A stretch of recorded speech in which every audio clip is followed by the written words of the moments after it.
Good morning, everybody. Welcome to another episode of Hawk Blogger Mornings. I am Brian Nemhauser. You can find us and everything we're doing, not just now, but all the way through the Super Bowl and beyond on YouTube, TikTok, Instagram at Hawk Blogger, as well as Apple Podcasts and Spotify. And if you want ad-free audio, you can always get it at patreon.com/Hawk Blogger, which also gets you access to the Discord server where you can hang out with everybody all day, talking Hawks and all sorts of other things. And when it's Friday during the season, there's a tradition, and it involves our good pal Mike Sando of The Athletic.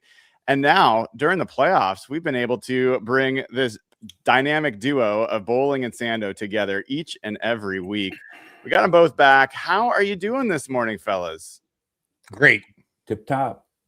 Yeah, can't wait. We're and we used to travel together to Super Bowls back in the day, probably 7, 8, 9 of them in a row, the two of us together when we were both at the News Tribune. So we're going to be there this time. And it's been a while, Dave. When's the last time? Probably when the Seahawks went. Probably, 14. That we were there together. 15. That was the last one. I think I've done this is 18 or 19 or something. Great. It'd be great to be there together. Yeah. It's a little bit of a bonus that you guys have had a chance to sit with each other, have home field advantage for the Seahawks, be able to attend these games. I walked in to deliver something to Brady Henderson way early on Sunday, and there I see the little placard for Mike Sando right next to Dave Boling. I was going to do some damage to that area, but I just decided to leave you guys a nice note instead. Well, you know what? It's we do get a little time beforehand to chat, but once a game starts, it's pretty much business. And Mike is on the phone. I mean, he is corralling information. I was such a bad host. I was such a bad guest this last game because I usually don't go to games on Sunday because I got to write the pick six column. So I'm under a little deadline, and so I'm sitting next to my good friend Dave, and I'm hardly saying anything because I've got headphones on. I'm doing this and that, and. But it was great before the game. Dave was with Kurt and Anna Warner were there, the legendary Kurt Warner. He actually got a great picture of the Kurt Warner with a C with the Kurt Warner with a K together there. I saw that picture.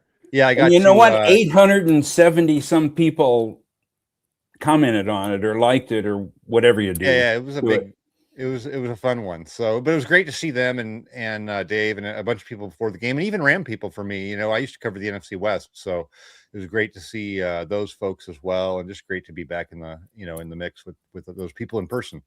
Well, and I got the chance to after all the post game, and we'll talk about all that. I got to see the great Sando at work, tucked away in a corner, headphones in, just pounding away on the keyboard. It was just a nice little chance to see behind. I got out of there at about 1:30 in the morning, and it was so funny. I went to go leave, and usually I leave from the press box, but I'm leaving from that dining area, so I just start walking. And I walked all the way to the end of the thing. I was like, I walked right past where I need to get out of here. It was just ridiculous. It was just funny. And then we got to get my car, and I would get out of there. And it was, I was the only one. It was the only car there. It was crazy. See, the beauty of bad deadlines is you're out of there. Yeah, that's right. At 9:30, I was packing up. Yeah, you had to be done. Are you guys, either of you, making the trip down to Santa Clara? I'm going to San Francisco. Oh, I will be. Yeah, you guys will be at the game. Yeah, we just said that coming in and we started the show. We're going together. We used to travel. I missed that part. I know that you guys had gone to a number of Super Bowls together. I didn't know you were going to this one. I missed that part. So you are going to be there. Yeah. Oh, yeah, Dave. Yeah, and that's what you're saying is that Dave and I used to go every year together when we worked at the News Tribune, and then. Dave retired, or the Seahawks, the News Tribune stopped sending everybody, as the budgets changed and all that sort of thing. So Dave went. The last one that Dave and I were both there together was probably when the Seahawks were there. In Arizona. I've been fortunate to go every year since Elway's final game, Super Bowl. Awesome. And I started in 1992. Yeah. Well, there's been a Boling or Sando representative. It's a custom at this 40 point. Years or something. 30. Well, we're certainly going to spend some time talking about the Super Bowl and the week and all the stuff that's going to be going on between now and then. and we're also obviously gonna be talking about this game. There is this topic that I have to I cannot have Mike Sando on this show and not at least start with a few minutes on the Hall of Fame, because I feel like, Mike, you've had 2 jobs this week, and the secondary job has been actually working for The Athletic and covering football. Your primary job has been explaining Hall of Fame voting to every person who wants to know why Bill Belichick. It's so frustrating. The Hall of Fame. So frustrating. This should not happen. I voted for Bill Belichick, and I voted for Robert Kraft, and I voted for one of the 3 seniors. But there's a confluence. In fact, the light bulb went on last year. I was so surprised when Mike Holmgren didn't make it, because there was great support for him. The presentation was on point.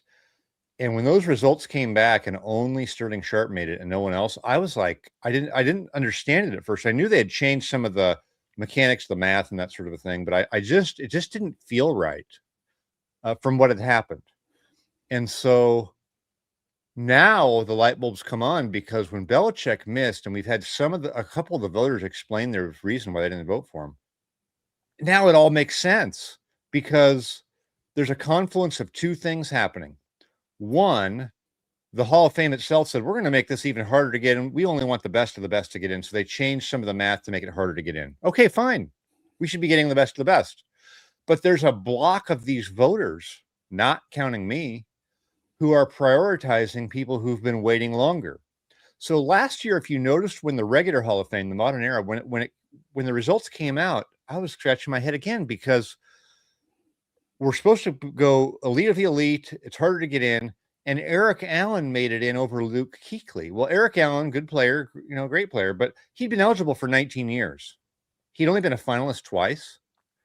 And he went in, and Luke Kuechly, who to me, is a slam dunk. I mean, one of the great players, didn't make it. And I now I can see why, because there are voters in there who are looking at these guys who are waiting for a long time and saying, we better get them in because they're going to go by the wayside. And some of them would rather vote for these senior candidates when forced to choose between that and Bill Belichick. And to me, it's that can't happen. That cannot happen. So we've seen some people come out, not necessarily on the committee, and be like, well, Bill Belichick cheated this or that. I don't think that's disqualifying all that stuff that happened. I think he should have gone right in. So I think there will be some kind of a change. If they don't blow up the whole committee, I think they need to at least separate the coach and the contributors from the seniors, because we've seen some of these people are going to prioritize senior players. And that can't happen at the expense of someone who's a way better candidate. And it did. And here we are. Yeah. Yeah. Like I said, we're not going to go deep on this, but I don't think anybody can. Well, clearly there's somebody, but not many people can look at Bill Belichick's career and say that's not a first ballot Hall of Famer. I mean, it just doesn't make any sense. None. It makes no sense. And so it loses. You lose credibility. It's a harder week for those guys who are going to get in this week, because they got in over him and they're going to be compared to him, and it's going to diminish from them. It's going to take away from them. So nobody wins. Nobody wins with. It's just to me, it's selfishness of people voting that way, who are saying, you know what, my own agenda or my own thing that I'm interested in is more important than the process, which has been laid out by the Hall of Fame, which, by the way, when they made this process 2 years ago, they said it was to ensure that the elite of the elite get in, that the hall is for the elite of the elite. But you can't tell me that's happening when the elite of the elite, the best guy in the whole ballot, even modern era, to me, I'd put Belichick with Drew Brees and Larry Fitzgerald easy. Yeah. They're in the modern class. When he doesn't get in, I'm sorry, there's a problem.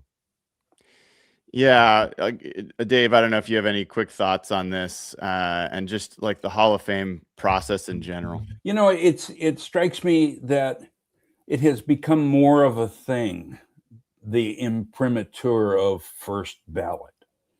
I don't think it used to be such a thing. People didn't pay such attention to who was voting for what. It's part of the social media, the 24-hour news cycle. There is always some meat that needs to be chewed on. Right. And I think that's why now it comes out. And I think, examination is good. It's positive. It causes you to edit the way you do things. An example of that is early 90s. Bill Walsh didn't make it on his first try. And it was a little bit of a similar situation where he had returned to coaching in Stanford, and there were rumors that he might want to try to get back into the NFL. And I think the voters were kind of like, well, is he done or is he done? And back then there was a waiting period, I believe, 5 years. They changed that in the last couple of years to 1 year for coaches. So I think there were some voters who felt like, I would imagine, wait, is he going to come back to the league again? I mean, he's still coaching. What's the rush? Why are we pushing this to the front of the line when we used to have to wait?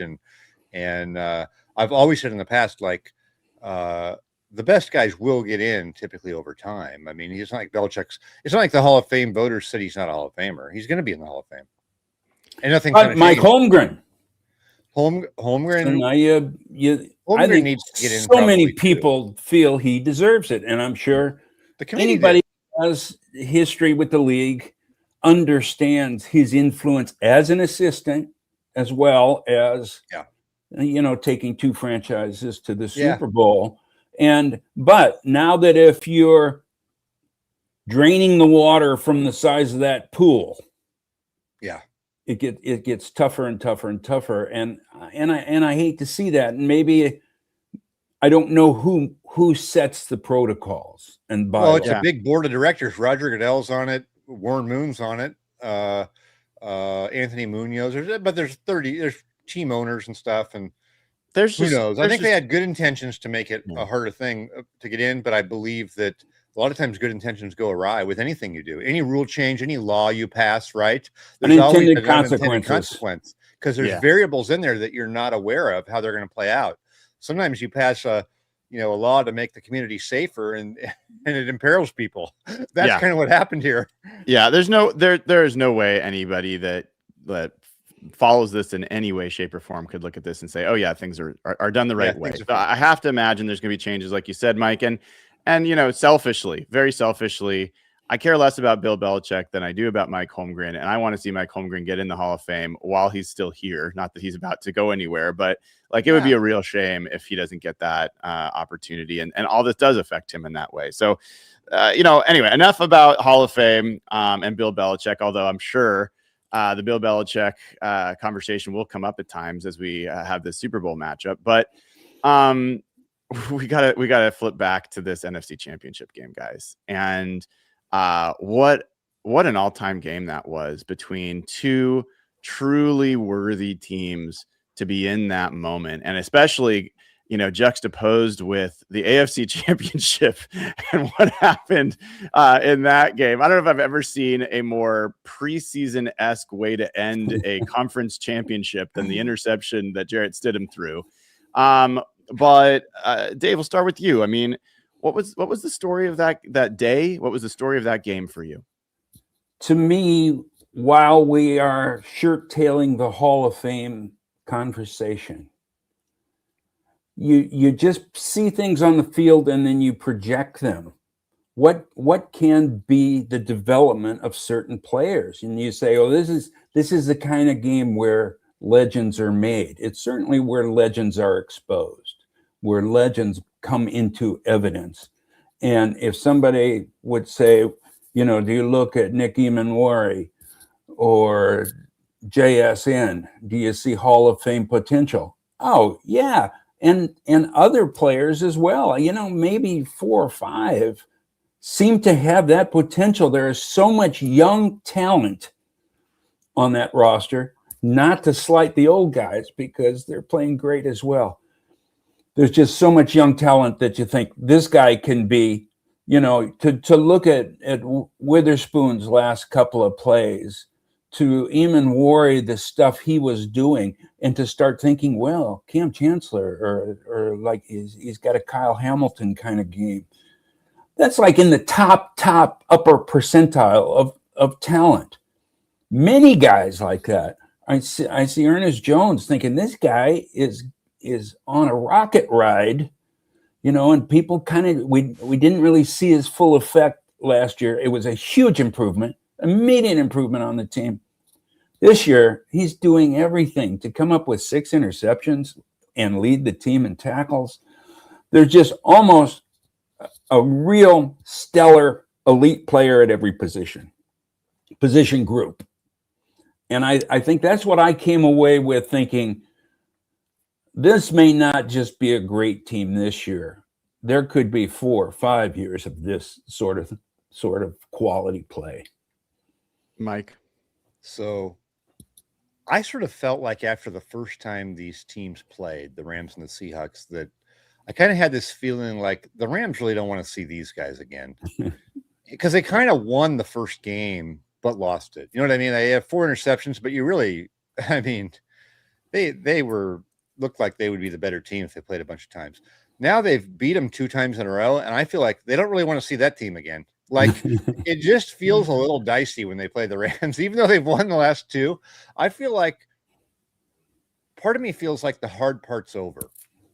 Now, that being said, and I was talking to a couple people yesterday from other teams who played New England, and they kind of went into the game thinking there's really nothing that impressive about this team. There's like not any player you fear. There's not this. And then the Patriots just kicked their team's ass. Like, you know what I mean? They're like, what happened? How did that happen? Like, these guys they play such a clean game, right? So while I do believe that the biggest threat to the Seahawks is over, I believe that the Rams is a toss-up game every time, somehow, some way. And I would much rather play any other team that's left, New England, Denver, any of those teams, or any team in the NFC. I'd rather play any of them. I think the Seahawks would match up. There is something about New England to where they have outperformed so much this season, but kind of in fundamentally sound ways. Like and we can say, hey, the schedule and this or that. I get it. The schedule's part of it. They haven't played a team maybe like Seattle. But to me, Seattle should win that Super Bowl going away. I think there's a great chance that they will.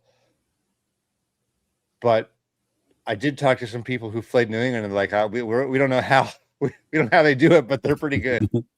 Well, I mean, they're we'll talk a little bit more about New England in a bit, but like, I mean, there's this kind of hidden story, I feel like, that's been going on about the guy that I think is the star of that game, the NFC Championship, was Sam Darnold. And I think a lot of people, since that game against the Rams, when he threw 4 interceptions, they've been very focused on how the offense just hasn't looked good and the passing game has regressed quite a bit and all these things. But what they've missed is that Sam Darnold has not cured his turnover problem necessarily, but has become one of the better quarterbacks in the NFL over that period, including the playoffs, in terms of turnovers. I showed this morning, I published it. He's 20th among qualifying quarterbacks since week 12 in turnover rate. That includes fumbles, that includes interceptions. Drake May, who's very good at generally protecting the ball, has a higher turnover rate. And since week 18, last week of the regular season, he doesn't have a turnover. And he's the only quarterback in the playoffs without a turnover. And I think that that's such a contrast with what people think about Sam Darnold, especially when you combine it with Mike Macdonald's never lost a game when his team hasn't turned the ball over or when they've won the turnover battle. I think that the turnover type of stuff is something that comes and goes. I think that there's enough of a resume on Sam Darnold to say that when things do go poorly for him, that's a component of it. Mm-hmm. And so nobody just plays great forever, right? I think if there's a situation where, hey, the pressure really gets to him or something, we'll see some turnover progression instead of regression. Mm-hmm. And so I think your point is great that hasn't been a part of it. But when they played the Rams the first time, it was a part of it, and they still almost won. And so that's not a part of it at all. So to me, the thing that I want to know is, hey, when Josh McDaniels, the offensive coordinator for the Patriots, was in New England, they were known for doing a lot of different things. They won with a lot of different types of offenses. Fullback heavy offense. They had the great 2 tight end offense. They had the Randy Moss offense. They were known with Bill Belichick, who should be a Hall of Famer, in my opinion, to be chameleons who could mix it up and find your weak spot and go after it. And so that's something that Sean McVay really did in this last game. And I know we started talking about Darnold, and that's the takeaway, but I think if they, it's unlikely that he's going to go the whole game or forever without a turnover. That just happens. Of course not. Yeah. You're going to have it. And it doesn't mean he's bad or anything. It's just, it's a nice positive trend. They've gotten it under control. There's a chance that it flashes up in this game because I do think it is a part of every quarterback's DNA, but it's part of his too when it doesn't go well, wouldn't you say? Absolutely. No question. Yeah. I think I don't have the numbers in front of me. I'm not a number cruncher as much as I fly over and have an opinion. I think part of the diminution of the turnovers correlates to an improvement in the running game. Absolutely. And so I doubt that he's thrown as many passes.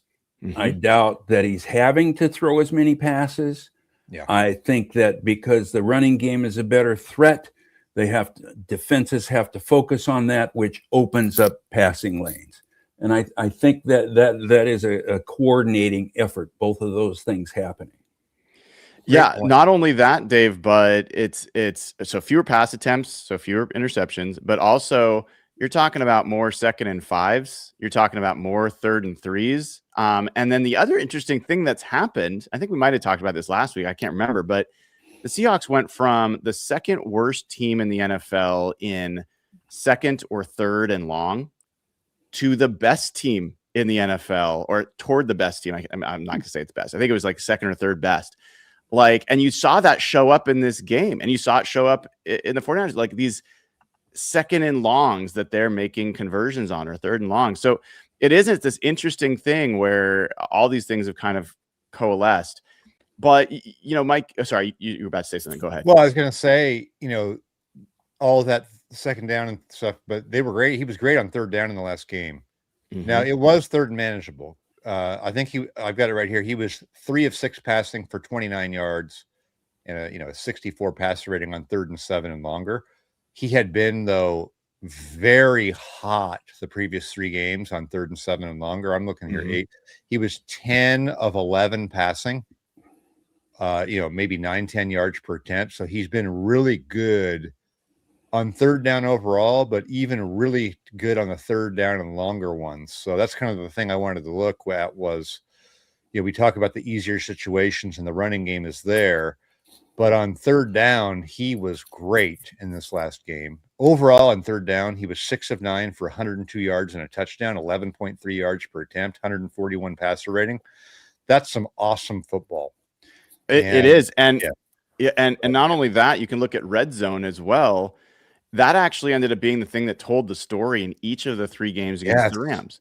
The team that won the red zone won the game each time. And the Seahawks, I think in their last 2 or 3 games, they're 8 for 11 in the red zone. They are scoring touchdowns. And for a long time, they were scoring field goals. So one of the things that I think is crazy that I think most people wouldn't know, since week 12, the Seahawks, I think, rank number 1 in the NFL in percentage of drives that result in points, which is obviously a good thing to have.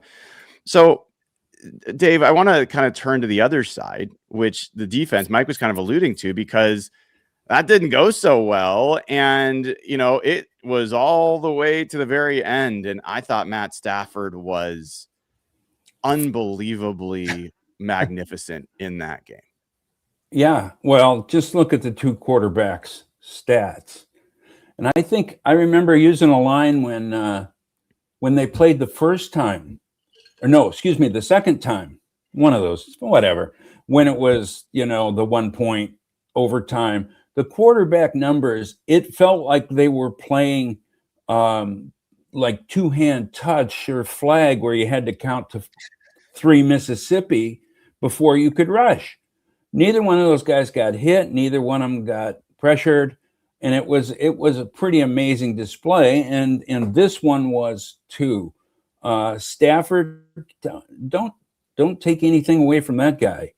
And driving back, and as happens in a lot of tight, close, generally well-played games, there's those 2 or 3 plays, maybe, the cup reaching, where's the ball here is Puka out of bounds on this one. Stop the clock.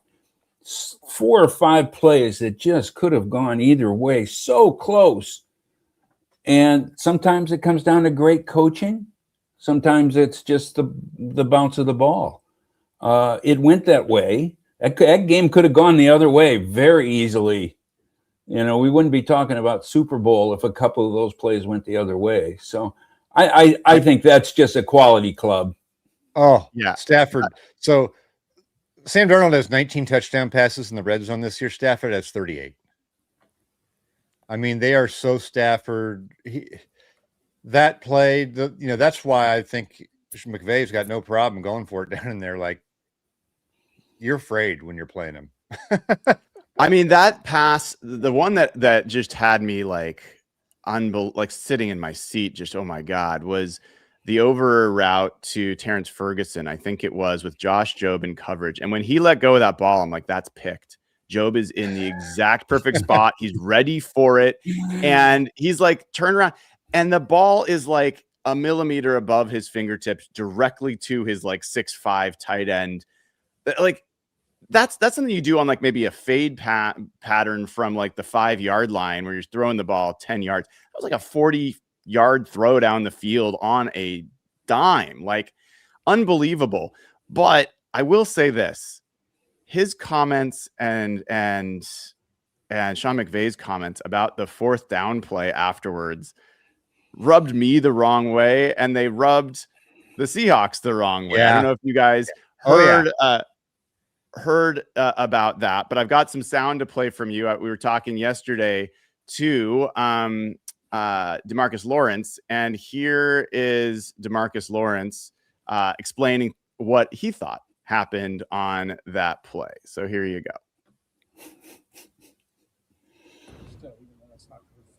Too fast.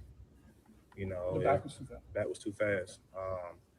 If it was a regular design and the back wasn't his hot, the back would have, waited to see if Julian was going to rush first and then flare it out.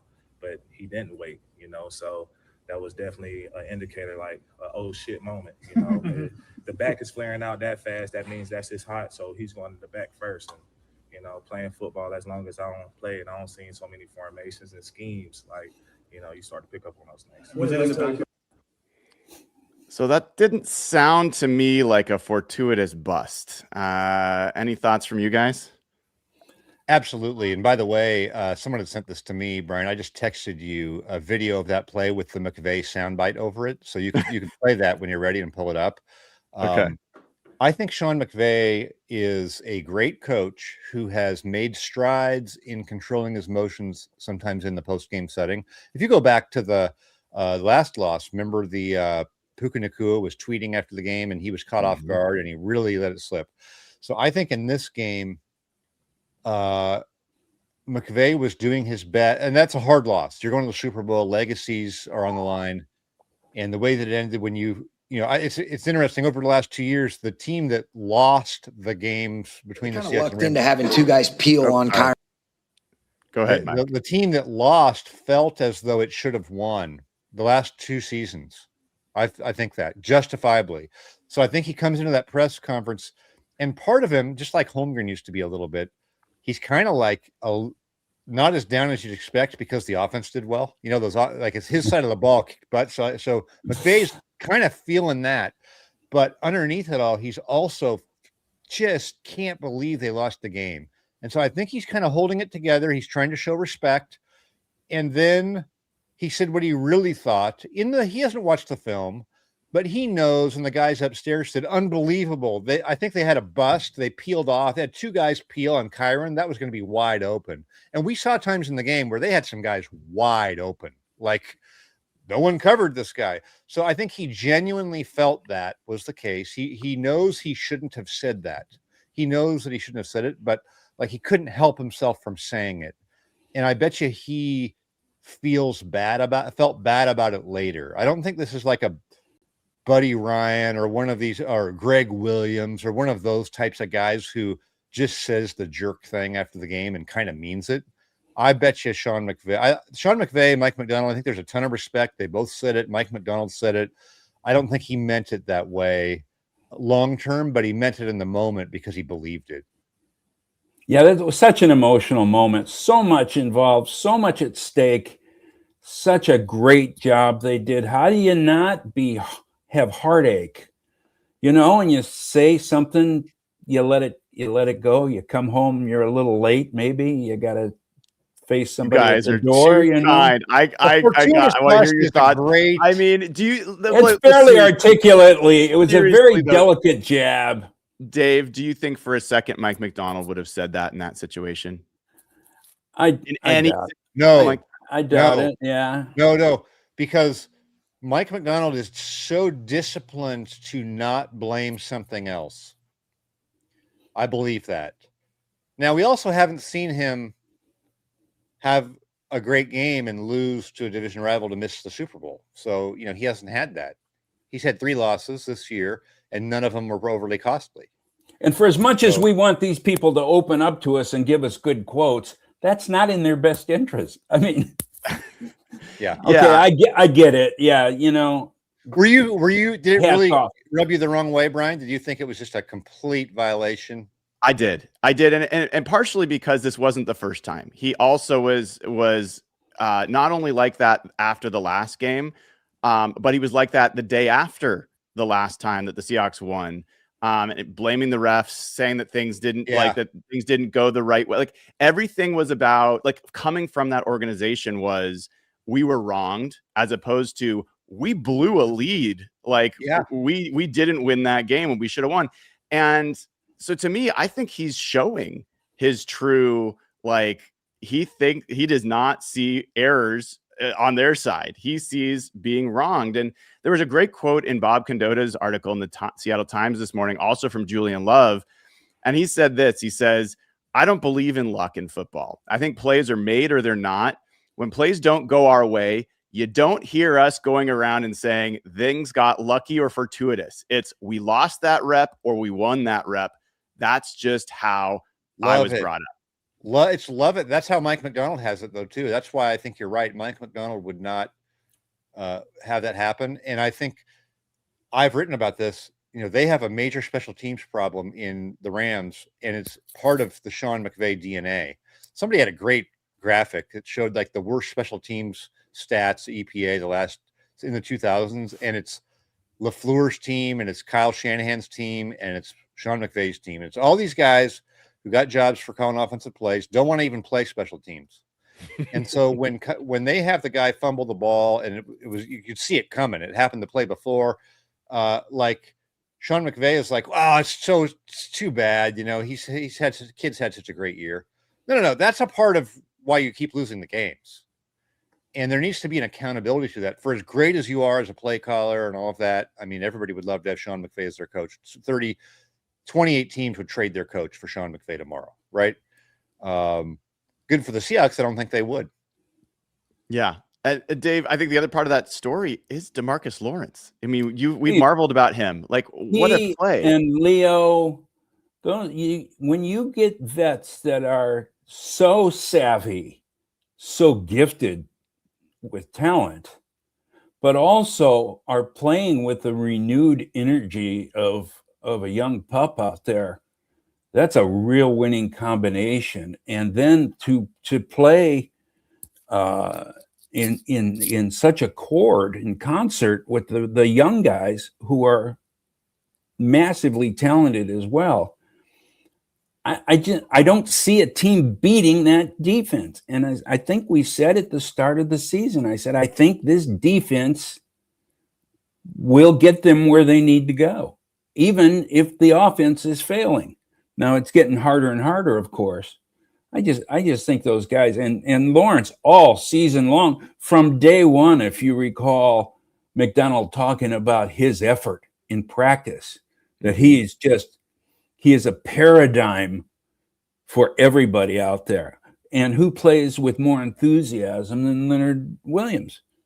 And these guys are just play the run. DeMarcus Lawrence is not just here to. He's not Jadeveon Clowney coming in trying to get his 8 sacks so he can get his deal next year. He's playing the game the way you need to play. Just like he said how he read that play. Mm-hmm. Yeah. That's savvy. That may be against. Sometimes these guys make plays that are actually wrong according to the scheme, but they could tell by the way the guy was leaning or the speed he went out, and that's savvy that you just don't get. And if they're losing speed, I sure don't see it, because they sure have the intuitive properties to overcome anything in that regard. And I don't want to make this all like framed in a Sean McVay negative sense, but I do. To me, there is a real contrast. Like, Sean McVay is a guy that almost retired when he lost the Super Bowl, right? Like, this is a guy that does not handle adversity well. And then you look at that Seahawks defense and the Seahawks team in general, and the defense was dealing with adversity that whole game. And you get down to that last series, and who comes through? Devin Witherspoon, who fell down multiple times, the coverage players who had been beat multiple times, and the defense ultimately stands. And I think that there's something to that in terms of, Mike, to your point about the coach helping to shape the image and the personality of the team. I do think that shows up in these moments. The DNA of the team and the accountability of the team. And that's what the Seahawks had in their best days under Pete Carroll, in a different way. And players keeping everyone accountable. When they fell off, they didn't have that as much. Those guys weren't, hey, Cam Chancellor got hurt and had to retire, or Richard Sherman was leaving the team. It really starts with the coach, but has to be enforced by the players and the right types of players. And I think that's why they were careful about who they brought in this year too. I think that you had to pass that test. And even on the defensive line, I think they were very selective in the types of people they got, and how Mike Macdonald had a role for them, and how their sort of ethos meshed with how they want to play was all part of this. And I think they've gotten even more on the field out of what people thought they would get on paper before the season. Does that make sense? And that's the genius of front office. That's team. That's building a team. That's where it goes. Exactly. That's where it goes from, hey, these guys can be good, and you go 9-7. And hey, these guys don't have holes, and they all are pulling together. That's what takes you to 14. It's not a situation where the GM goes, hey, I got you the most talented guy, make it work. It feels like, no. We're on the same page to what we're getting, and it's going to work for us. It's Drake Thomas and Ty Okada were down here and worked their way up. That meant that the 50th guy was better than everybody else's 50th guy. Now, for that, I'm giving a lot of credit to those players, but also the ability to develop players is a huge thing. And I think that there could be real holes on this defense if coaching staff was like, you got to give me someone better than this. What are we doing? I can't win with this guy. Because you might have felt that after a couple games of Ty Okada having to play a lot, right? You might have felt that. That would have been an easy road to go down.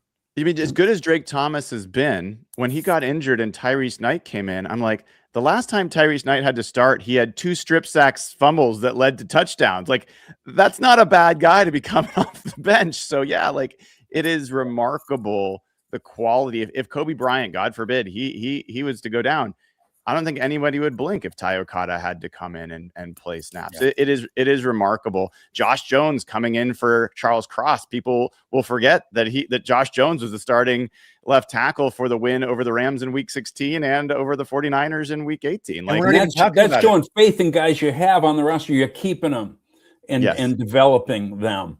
And it's really a pretty remarkable thing. And it is one of the great subtext to this whole drive this season. Think of that, though, like if you go back in the day when Russell Okung missed, it was a big deal, right?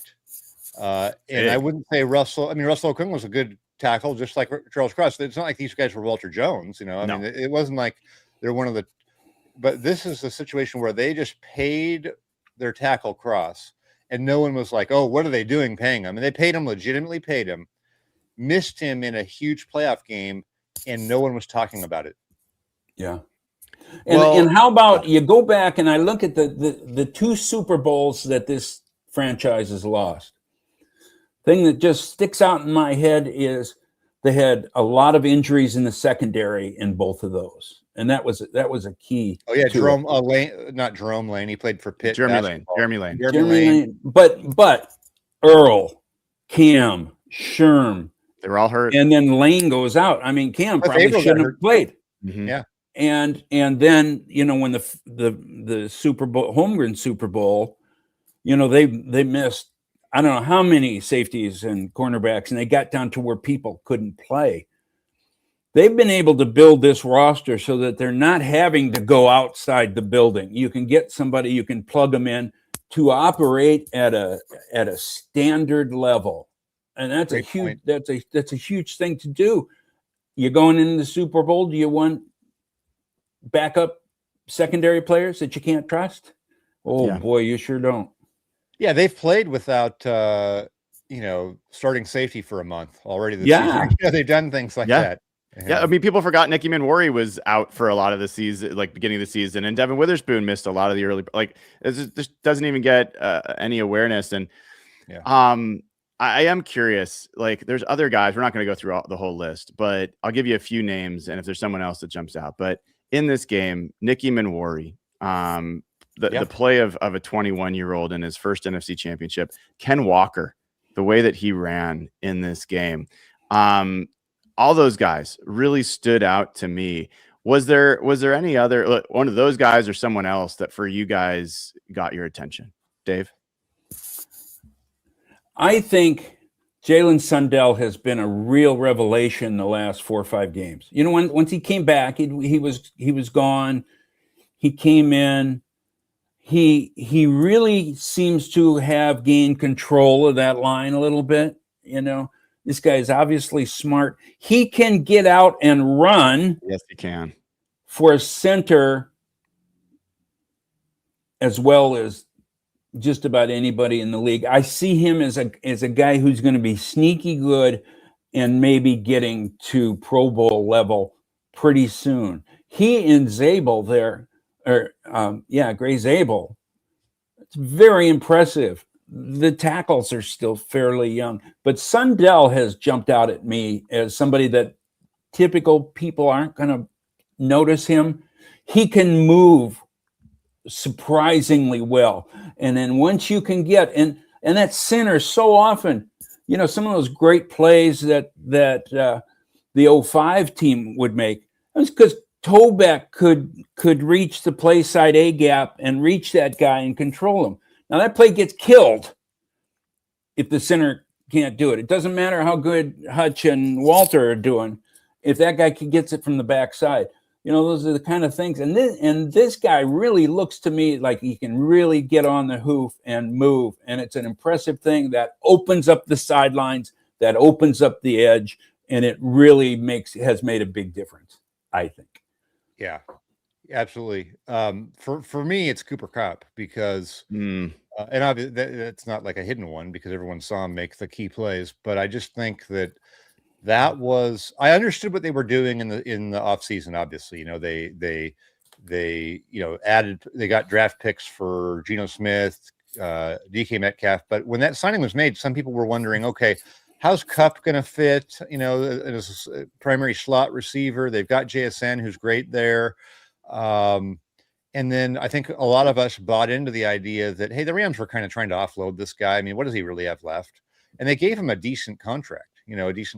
So for him to come through after a season of some limited usage, which is super frustrating for those guys. I was just listening to a podcast with Adam Thielen on it. Remember, Adam Thielen made a great play to catch a pass against the Steelers, for the Steelers in the playoffs. Remember that? He kind of in motion, and they got him out there.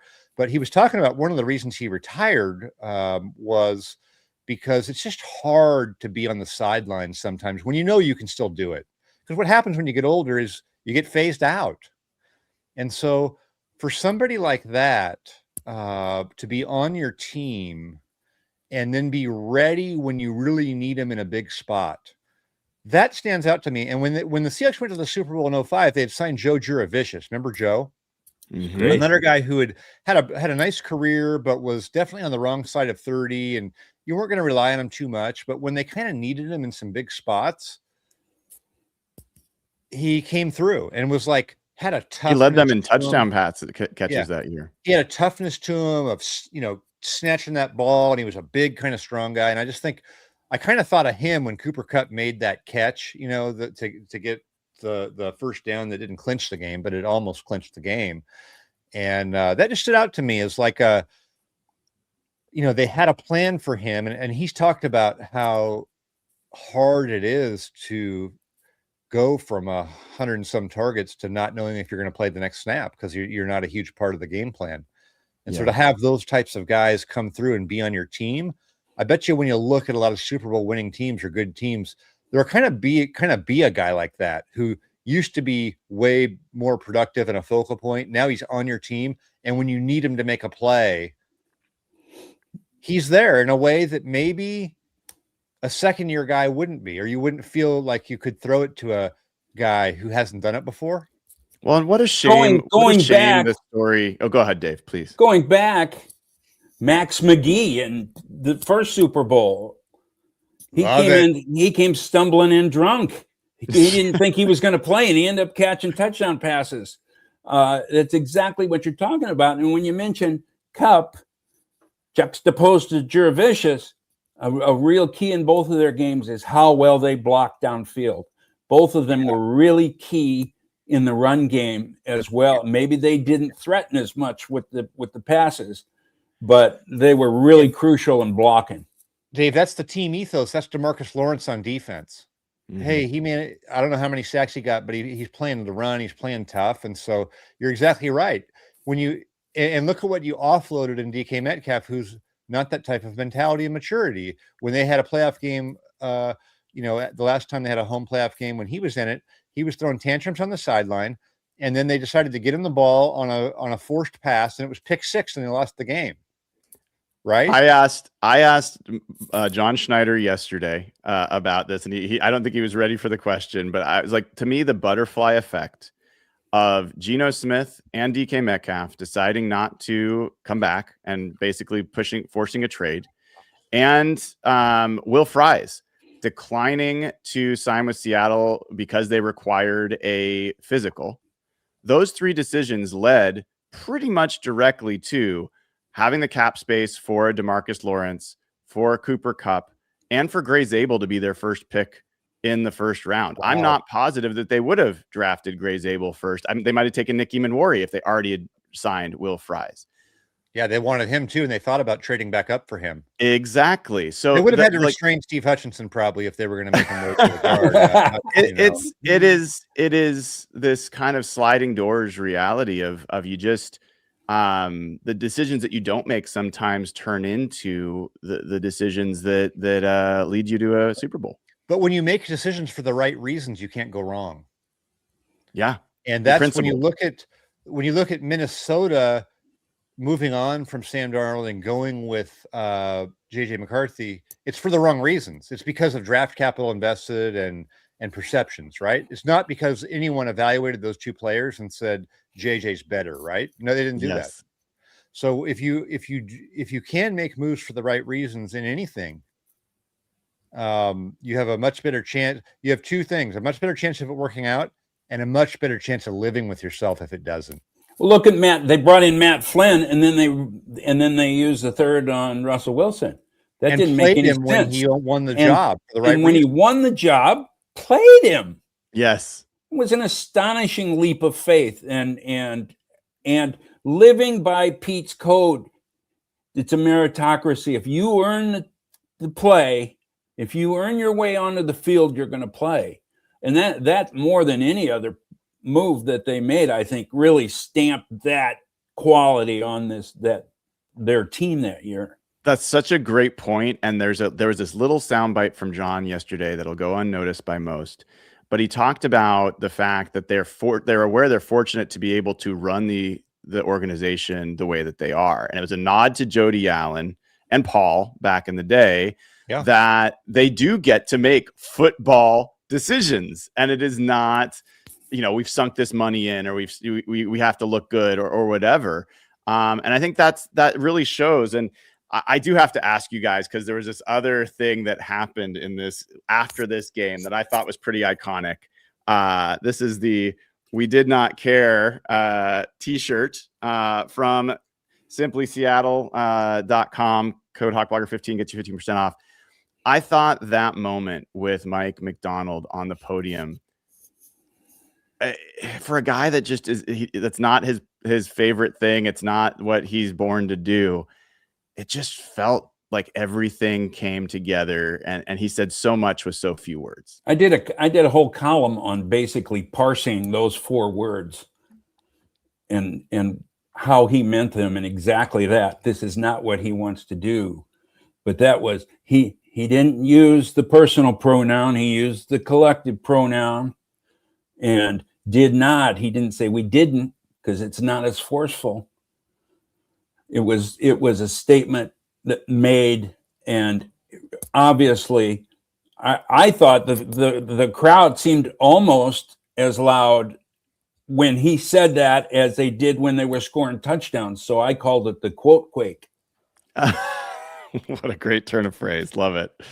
Love it. It was amazing. Mike, I mean, obviously it's, there's always these moments for quotes, but I can't say that I can recall a statement from a coach or player, like other than Sherm after the NFC Championship with Aaron Andrews. Yeah. That's probably the one that stands out to me. I think the best one was probably when the Broncos finally won the Super Bowl and the owner, Pat Bowlen, said, "This one's for John." That we can, if you remember that was an awesome sort of end of game. John Elway, this great career, but couldn't get over the top, and they finally win it. And that was just the most appropriate thing. This one's for John. I thought that was one of the great end of game ones for this. And this was a great one for Macdonald, because it was true to his nature and what they're trying to do here. They don't care, and they don't care if it was fortuitous or not either. They just care about what they can control, and it's a great mentality. It is, and it goes well beyond football. And we're talking to Mike Sando of The Athletic and Dave Boling of the Spokesman-Review, and guys, in the last few minutes let's turn our attention to next week. We're not going to talk as much about the game, because we'll do that next week. Feel free to if you'd like to, but let's talk about the week before the game, because there's a lot of people that are gonna be heading down. It's gonna be my first time going to media day and being on Radio Row and doing that whole thing and covering the team along the way. It feels, even yesterday at the VMAC, it was just an absolute madhouse. And so that's just a fraction of what it's going to be like down there. So what have you noticed about teams that have handled that well, teams that have not? Dave? I can just look at Seahawks. Before the game against Pittsburgh, the only guy who was really making a spectacle of himself, maybe that's overstating, but I thought Jeremy Stevens got involved with James Harrison, was it? Or it might have been a different linebacker. Back and forth. There was something about James Harrison in that game. Yep. And Jeremy Stevens. Okay. And it got to be a thing. And nobody else I didn't see that just wasn't a bunch of boastful guys. They're mostly guys going about their business. It was kind of like, okay, why are you involved in this?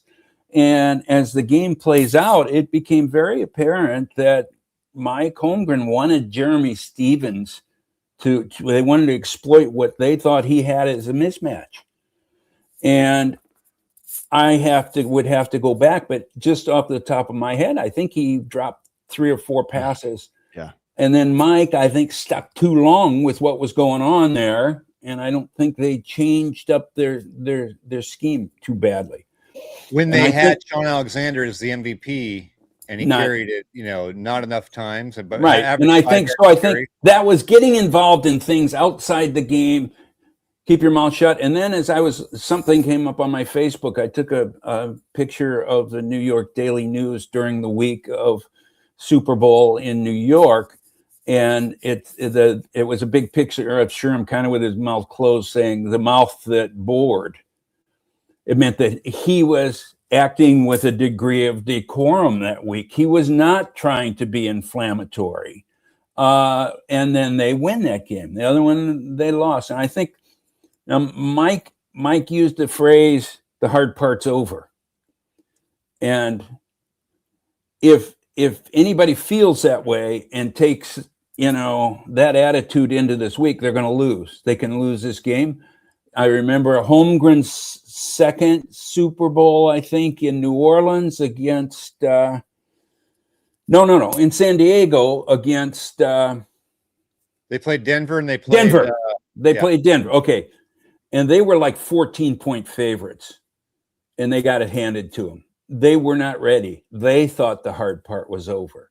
And I think that's a thing that is going to be very important with this team this week. And certainly Macdonald's no-nonsense attitude should be perfect. Yeah. Another thing, though, I would say is I think the days of the guy misspeaking and going on the bulletin board are way less than they used to be. Yeah. I think we're so now conditioned for everyone's saying whatever they want. I mean, some of the things the Rams were saying before this last game, like we're super arrogant and like we got this, but I don't think it factored in the game. I don't think the Seahawks were like, oh my gosh, that's going to motivate us. I think we're now in this age where everybody says everything and everyone's got their own podcast and everyone says things, and guys on the different teams know each other. They're like, some of these guys are friends. And I feel like back in the day, before social media and before the world was so connected and there was so much before there was this much noise, like just saying something the wrong way could sit under the craw of Tom Brady all week or something. And it might actually make a little bit of a difference. It might actually make a little, outside of somebody saying something completely disrespectful that overshadows the game. Do you think that slip up here or there, or I think we're the better team, is going to affect something other than how you feel? I think internally, mentally, you have to be prepared for it. You can't allow that kind of we've got this in the hand.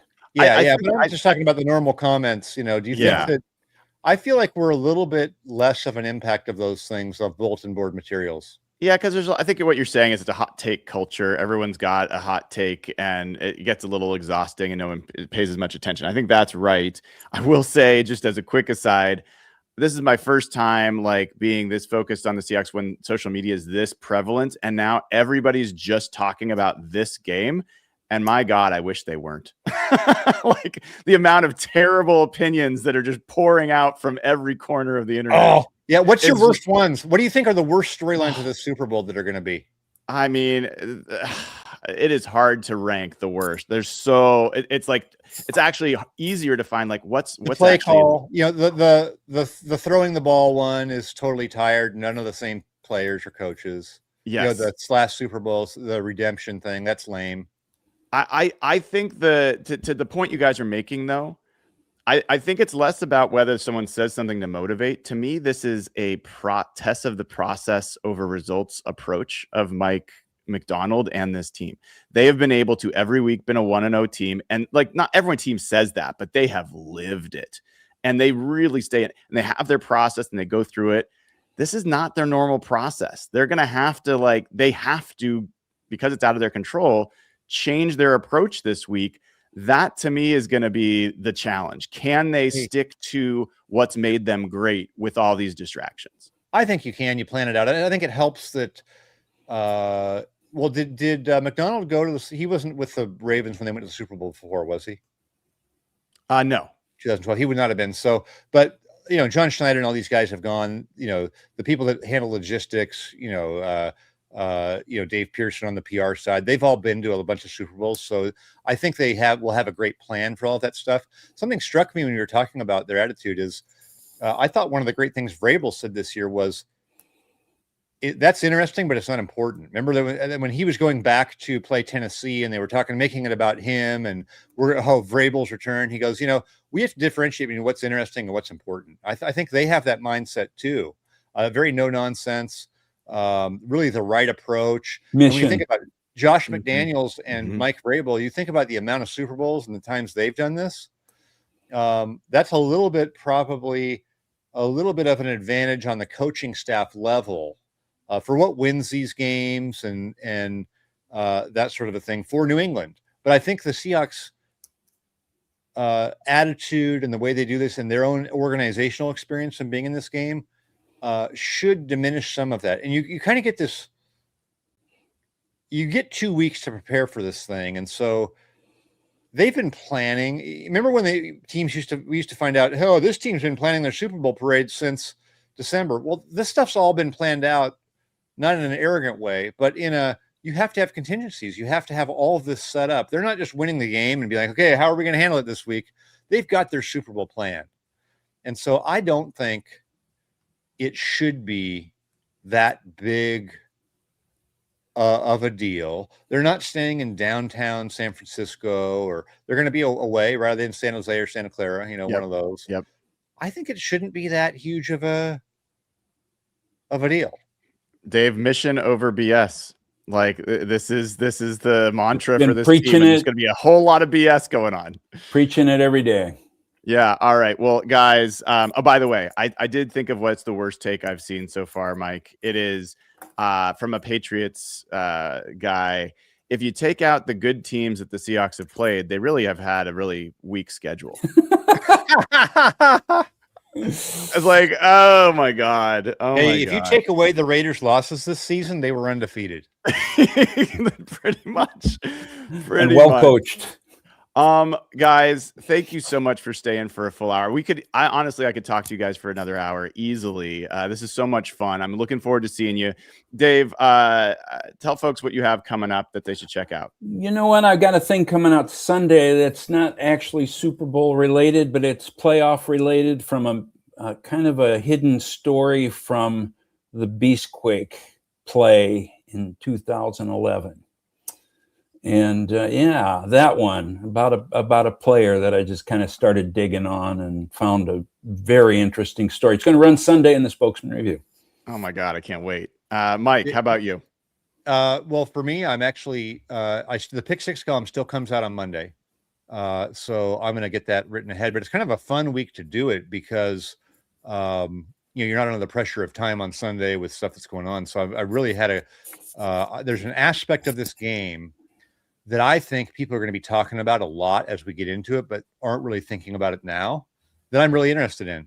And so I'll just tease a little bit with that. That's going to not lead the Pick Six column, but it's going to be a fun part of it that really could influence the game. And I think people are going to start talking about it like on Tuesday, Wednesday, Thursday. And so that's going to be fun for me. My God, I'm beaming. Like it has been such an amazing year to be able to share this with you guys and hear your perspectives. And cannot wait to see you down there next week, and we'll figure out how to do the show and all that. But have a great weekend, travel safe, and we'll talk more then. Excellent. Thanks, man. All right. That was Dave Boling and Mike Sando. Two of the best in the biz, no question about it, and just an absolute pleasure to have them on every Friday during the playoffs, having Mike on every Friday for the whole season. And I've got a few more things I want to cover. We're not going to usually be ending at the hour. I've got a couple more things I want to go over with you guys. If you haven't given the show a like and click subscribe, now is a great time to do it. And as I showed you already, you've got this amazing We Did Not Care shirt from Simply Seattle that also has the amazing helmet tree that Mike Macdonald has. You got the conference champion hat. I've got my Beastquake hoodie. Get all that from Simply Seattle. Code HawkBlogger15 gets you 15% off. Amazing stuff over there. And I got to tell you a funny story. So I get a text. There's no way this is not going to sound like name dropping, but it's the reality of what happened.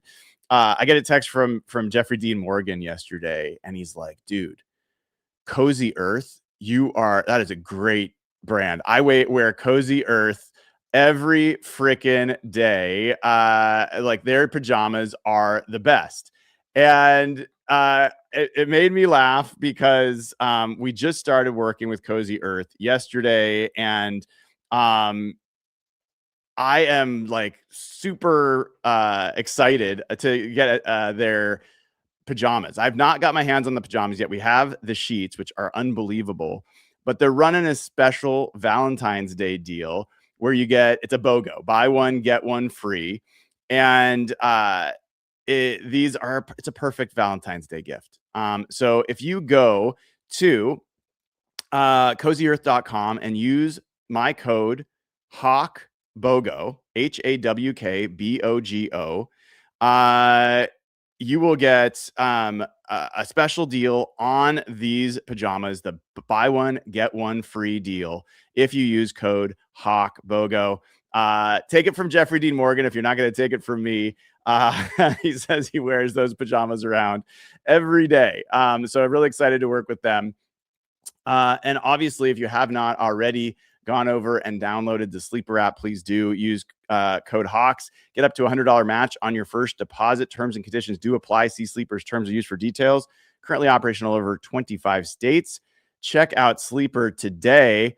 I got some news about next week. It's starting to come together. I'm really, really excited.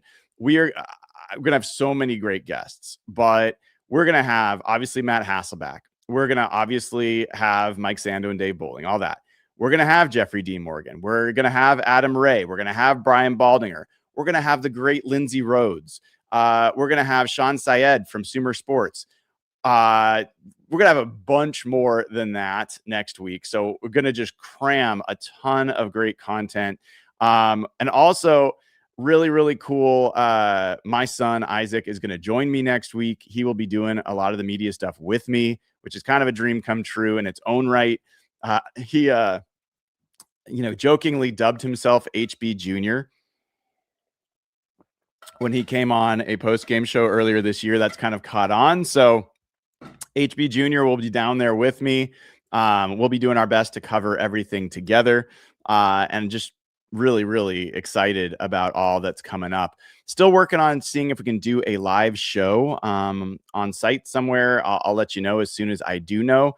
And yeah, just a lot of really, really cool stuff coming.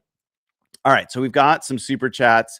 I'm going to get to those in just a second. I want to update folks injury-wise. If you have not been paying attention, I'm sure you already have, but we got our first official practice for the Seahawks yesterday. And so we got our first real practice report for that practice. And here are the things of note. Charles Cross did not participate, still working on that foot injury. He did talk to media in the locker room ahead of time and said he feels great.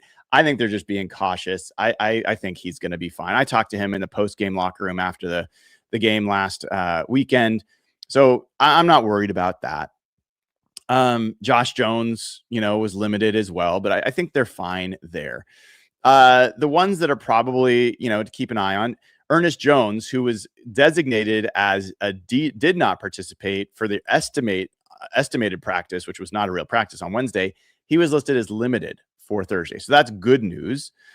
Eric Saubert, though, he went from limited in the estimate to did not participate on Thursday. That's a big one. And we're going to have to keep an eye on Eric Saubert. I think he has been a huge part of how the offense has stabilized since he returned. And this is a guy that, you want all of your best players available. He's certainly one to monitor. So it's a hamstring. That's not great, but let's hope that with 2 weeks, he gets enough time to kind of rest it, strengthen it, and that he's good to go. I'm hopeful that will turn out well. Other notable ones. Since we talked about the left tackles already, Amari Kite did not participate. That knee injury, he still is not yet out there. Robbie Oots was listed as limited. Now, he was limited last week as well, but did not play. This is still a neck injury, so just got to be careful with Robbie, I guess, and we'll see if that's going to turn around. Brady Russell, who had what looked to be kind of a nasty hand or wrist injury in the game, was a limited participant and had a pretty small wrap on his hand, so that's a good sign. And then Drake Thomas, who also left the game against the Rams with an injury. He was a limited participant. He was out there at practice as well. So that's all good news, generally speaking. The one with Eric Saubert is probably the one to keep the most an eye on. And then if you look at the Patriots, mostly good for them as well. I think the one that deserves a little bit of attention are the two I would say is Harold Landry, their edge, and Robert Spillane, one of their linebackers. Both did not participate, did not listed as DNP. Landry has missed the last game with the knee injury. And then Spillane, I think, got hurt in the Broncos game. So both of those guys are really important to that defense. I'm guessing, just pure guessing, that they'll make their way in there, because if anyone is able to drag themselves out, they play in this game, right? So, but we'll see. Those are two names to continue to watch. Drake May was limited with a shoulder injury, but he's going to play. I'm sure he'll be fine. I don't think it's a big deal. All right, let's look at some of the super chats here. We've got Old School Seahawk, who has gifted 50 Hawk Blogger memberships. That is really, really generous of Old School. Really appreciate you. Not the first time he's been this generous. If you want one of these free memberships, all you got to do, turn on gifting in your YouTube account. Search Google if you don't know how to do that. And then you got to like, subscribe, comment, engage, watch. The more that you are engaged with this channel, the more that YouTube will consider you a worthy donor, or recipient, I should say, of one of these free memberships. All right. Rouch Like Couch says, thanks for your amazing coverage. Real journalism with a fan's heart. You cut through the hype, explain data clearly, and make fans smarter. Wow, that's very nice. Your kindness and Northwest roots shine through, giving your work rare authenticity. You're a role model for us all.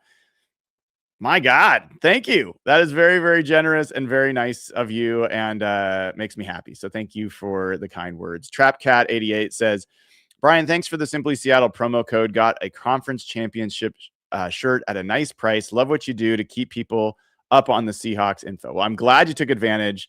I mean, Simply Seattle's just got really great stuff. I mean, it's not hard to promote. I only try to work with places that I really believe have something fun to offer and great to offer, and they're certainly fit the bill.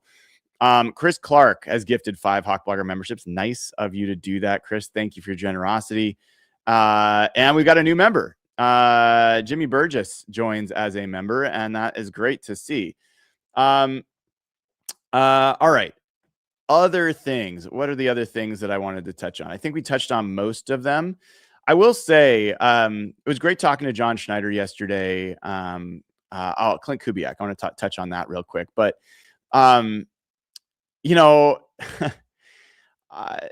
just struck by how mild-mannered John Schneider is in the midst of all of this hoopla and what they've accomplished.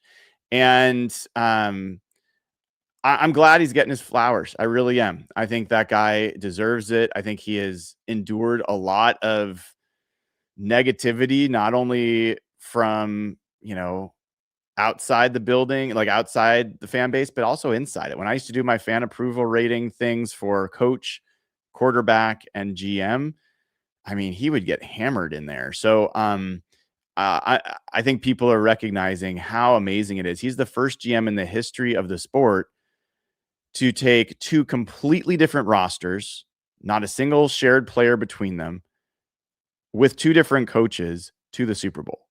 That just doesn't happen. Like, it literally has never happened until now. And really happy for him. He had some fun words about, I asked him about the differences between the 2 builds of those 2 rosters.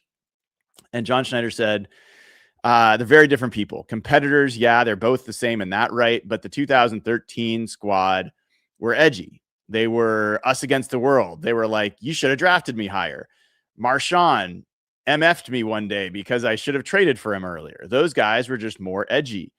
These guys, and he paused because he was trying to think about, he didn't want to say, put the 2013 squad in a negative light. He just said, it's a different generation. They've bought into the 12 as one mentality. And I thought that was well said by John and captures it kind of a good one. Other thing that we'll talk about, the evolving Klint Kubiak situation. So Davis Webb, who is the Broncos passing game coordinator, was considered a very strong candidate for the Raiders job. And he pulled out of the job. He's sticking with the Broncos. And word is that Klint Kubiak is going to do an in-person interview with the Raiders and the Cardinals tomorrow. I'm not sure how, like, if they're both going to come to Seattle or how that's going to work, but that's the word. And the assumption right now is that Klint Kubiak is the front runner. Like, he could have either job if he wanted it. And I don't doubt that that's the case. I also will just point out, like, Davis Webb turned down the job. I don't think it's out of the realm of possibilities that Klint Kubiak turns down these jobs. I'm not predicting one way or the other. I don't think it's a foregone conclusion that he's going to take the role. So we'll find out. It'll be really interesting to see. And I honestly want whatever Klint Kubiak wants. And if that happens, we'll talk it through. We'll talk about what the implications are. But that is the latest about where things are right now. All right. So while I was talking, Dylan Wright joined as a member as well. Great to have you, Dylan. And let me do a quick check on Venmo Super Chats before I head out. This is the last practice that's available for the media this week. And so I'll be going to the VMAC. We will have, more media availability and locker room time and all that. So I will share that with all of you. Excuse me. I'm really hoping I'm not getting sick. My wife's sick. I think there's other people that are sick. I'm trying my best to not get sick. I'm taking all the right things, but we'll see. No Venmo Super Chats today. If you ever want to do a Venmo Super Chat, venmo.com/Brian-Nemhauser is where you go.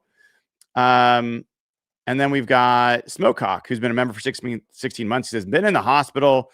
Thank you, Hawks and HB. Well, Smokehawk, sorry to hear that you've been in the hospital. Hopefully you're feeling better. And hopefully the Seahawks can help you feel better. All right, everybody, that'll do it for this episode of Blue Friday edition of Hawk Blogger Mornings. Hopefully you enjoyed it. Make sure you head over, check out Cozy Earth and that BOGO deal at CozyEarth.com. Hawk BOGO is the code. Don't have to think about your Valentine's Day gift. You'll already be set with those pajamas, all right? Take care. We'll see you tomorrow for Seahawks Saturday with Jeff Simmons. Take care.